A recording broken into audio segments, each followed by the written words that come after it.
Salut à toutes et à tous, aujourd'hui on se retrouve pour une nouvelle review. Je vais vous présenter Avicii, que l'on connaît pour ça.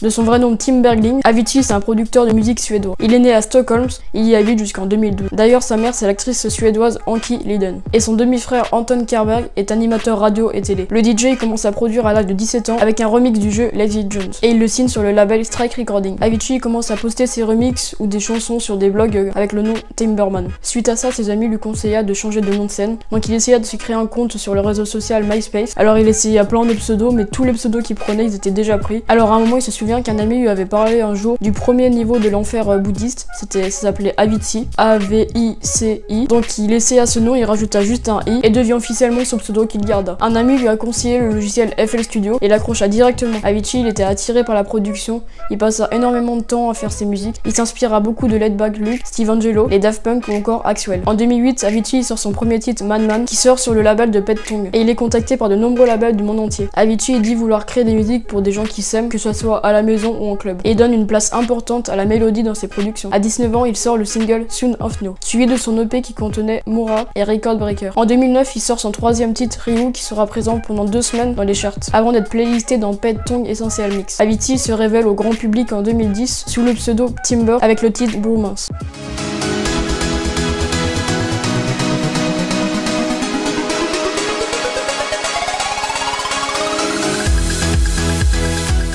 Et qui l'année d'après sort en version vocale sous le nom Sake Bromance.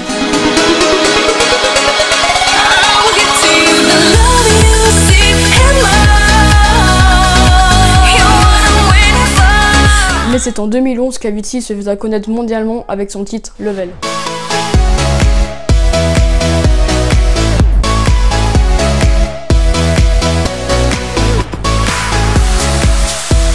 Level, il a beaucoup inspiré le rappeur américain Florida avec son titre Good Feeling. Level, il est visionné plusieurs millions de fois avant sa sortie officielle. Il est même certifié disque de platine en Allemagne, en Belgique, aux États-Unis, en Italie, en Australie, en Suède et ainsi que 2 disques d'or au Danemark et en Angleterre. Et cette année-là, Avicii décrocha la 6e place du top 100 DJ Mag. En 2012, il réalisa le remix de Super Love de Lenny Kravitz, qui a un succès en club ou en festival électro. Pour fêter ses 2 millions de fans sur Facebook, il sort le morceau gratuit 2 Million. Il se classe ensuite 3e du top 100 DJ Mag alors qu'il était occupé par David Guetta, Armin van Buuren ou encore Tiesto. Il sort ensuite Last Dance et à la fin de l'année en collaboration avec Nicky Romero, il sort I Could Be The One.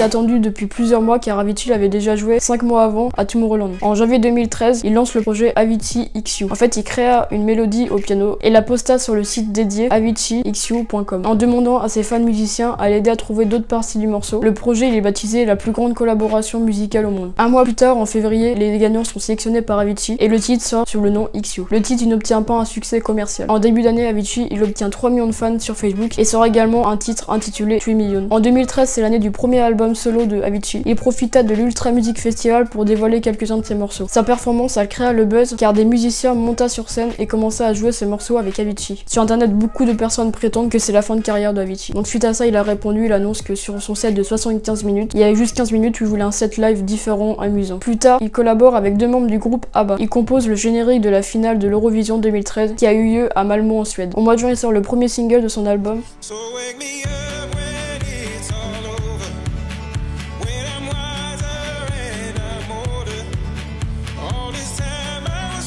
Signe le meilleur démarrage de l'année avec 260 000 exemplaires vendus la première semaine. Il suit ça à la première position plusieurs semaines de suite sur le classement Beatport. Donc en septembre, il sort son premier album True. La plupart des titres de son album sont un mélange entre de la progressive house et des styles plutôt éloignés de l'électro, comme la country. Dans son album, il y avait plusieurs titres qui sont actuellement très connus comme Hey Brother ou You Make Me. Avicii annonce sur Twitter en janvier 2014 qu'il est déjà en train de préparer son 2e album. Il annonce dans une interview qu'il s'était fixé aucune limite pour son premier album. Alors c'est pour ça que son 2e album s'appellera True. Le 27 février 2014, la plateforme de musique Spotify annonce que le morceau Wake Me Up est le premier titre à atteindre la barre des 200 millions d'écoutes. Avicii collabore avec Chris Martin du groupe Coldplay sur la chanson I Sky Full of Stars. Dans la foulée, Avicii collabore avec David Guetta pour la chanson Lover on the Sun. Le 3 octobre 2014, il sort 2 nouveaux singles qui figureront dans son prochain album intitulé Stories avec The Day Days we've been waiting for, rattle the cage and slam